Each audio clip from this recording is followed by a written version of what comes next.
सो hey guys, Vande Mataram. अभी हम हैं मलेशिया में किसी जगह पे। मैं आपको वो लोकेशन डिस्क्लोज नहीं कर सकता because it is not allowed, but हाँ एक बढ़िया चीज़ मैं आपको दिखा देता हूँ और शायद आपको अच्छा लगे वो देख के, because we are working on DP vessels और डीपी वेसल्स पे हम मोस्टली काम करते हैं रिग प्लेटफॉर्म के साथ।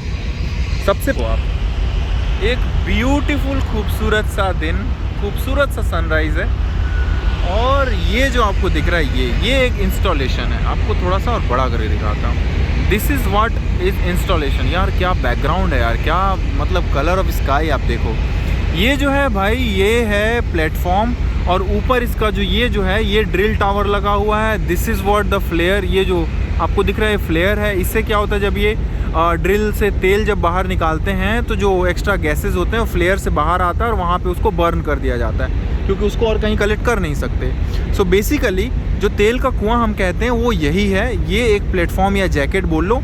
ये इससे पाइपलाइन नीचे गया हुआ है समुंदर के बेड तक, सी बेड से भी अंदर ड्रिल करके उस जगह तक पहुँचा हुआ है जहाँ पर जो फ्यूल के रिसोर्सेज इनको मिले होंगे, वहाँ तक ड्रिल किया हुआ है। अब क्या होता है, ये तो इस्टेब्लिश हुआ है और ये परमानेंट स्ट्रक्चर है, ये स्टैटिक स्ट्रक्चर है, इसको नहीं हिलाया जा सकता क्योंकि सी बेड से कनेक्टेड है। नाउ अब बात आती है भाई, ये देखो ये जो है ना, ये हाँ ये देखो ये जो है, ये है भाई आपका रिग।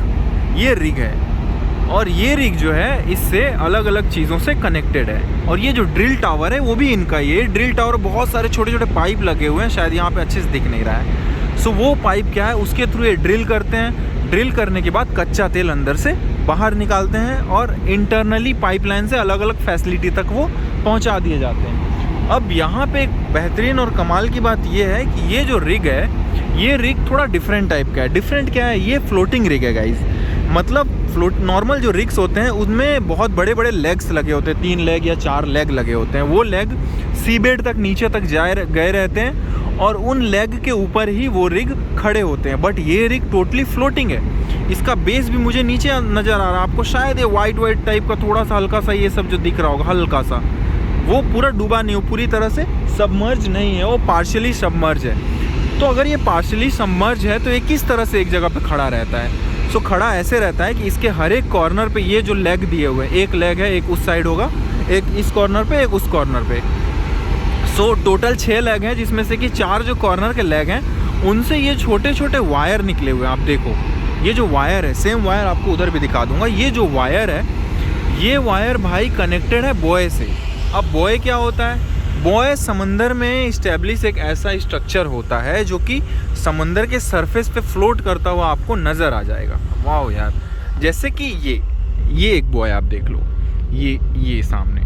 सो बेसिकली ये जो बॉय है ये समंदर के सरफेस पे आपको दिख तो ज़रूर रहा है, but this is erected in the sense ये समंदर के सी बेड पे, किसी सी बेड पे इसको एक वायर से या अलग अलग जो रस्सी या वायर कह लो, इसका थोड़ा सा डिफरेंट टाइप का मटेरियल्स होता है, उससे नीचे से उसको इस्टेब्लिश किया गया और उस वायर से ये फ्लोट कर रहा है ऊपर तक। ठीक है, ऐसे बॉय बहुत सारे फैले हुए हैं दूर दूर तक। यहाँ से मुझे एक ही ये पास से दिख रहा है, मुझे काफ़ी सारे दिख रहे हैं, 4-5।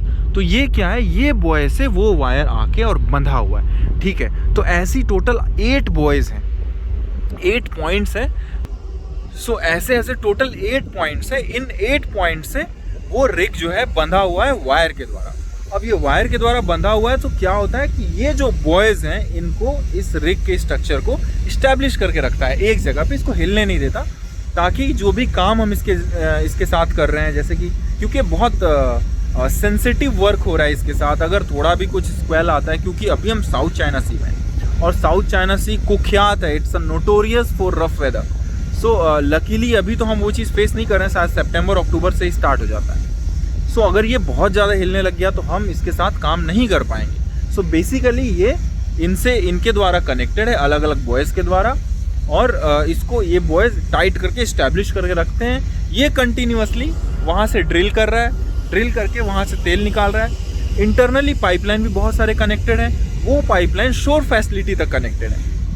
शोर फैसिलिटी मतलब शोर पे क्या है, शोर मतलब लैंड पे अलग अलग स्टोरेज टैंक वगैरह और स्टोरेज की व्यवस्थाएं बहुत सारी बनाई हुई होती हैं।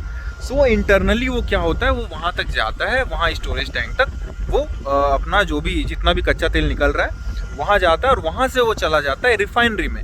रिफाइनरी में उस तेल को रिफाइन किया जाता है और क्रूड ऑयल से बहुत सारे प्रोडक्ट निकलते हैं, जिसमें कि आपका पेट्रोल है, डीजल है, आपका जो जेट फ्यूल है, आपका जो वैसलीन है, इवन बहुत सारी फ्यूलिंग चीज़ें वहाँ से, हैवी फ्यूल है, सब उसी के प्रोडक्ट है। जैसे जैसे रिफाइन होता चला जाता है, जो उसके जो क्रीम प्रोडक्ट हैं सबसे पहले निकलते हैं, फिर धीरे धीरे रॉ मटेरियल, वैसलीन, पिच, ये सब चीज़ें निकलने लगती है। तो इस तरह से हम तक भी पेट्रोल, डीजल या बाकी जो सारी चीज़ें, मिट्टी का तेल, वो इस तरह से पहुँचता है। सारे के सारे क्रूड के अल्टीमेट प्रोडक्ट्स होते हैं।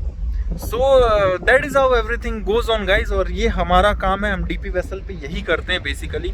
हम अप्रोच करते हैं रिग को, हम डीपी मोड में चले जाते हैं। डीपी मोड मतलब कि एक कंप्यूटराइज्ड मोड होता है वेसल का, वो सब कुछ सेंस करता है, सब कुछ, मतलब विंड कितना चल रहा है, करंट कितना है, वो फोर्सेस कितने आ रहे हैं वेसल पे, एक्सटर्नल इन्वायरमेंटल फोर्सेस कितने आ रहे हैं, हमारा थ्रस्टर का कैपेसिटी कितना है, हमारा प्रोपेलर कितना डिलीवर कर पा रहा है, इन सब को कैलकुलेट करता है। और फाइनली वो अलग अलग जहाँ जहाँ रिक्वायर है वहाँ एडिक्वेट जो फोर्सेस या जो भी चीज़ें उसको ज़रूरत है वेसल को, इसके मशीनरी को, वहाँ तक वो कंप्यूटराइज सिस्टम उतना भेज देता है और इस तरह से वेसल एक जगह खड़ा होता है। So that is what the DP system actually work. और इस तरह से भाई हम काम करते हैं। और yes, we are not so famous, the sellers are not so famous.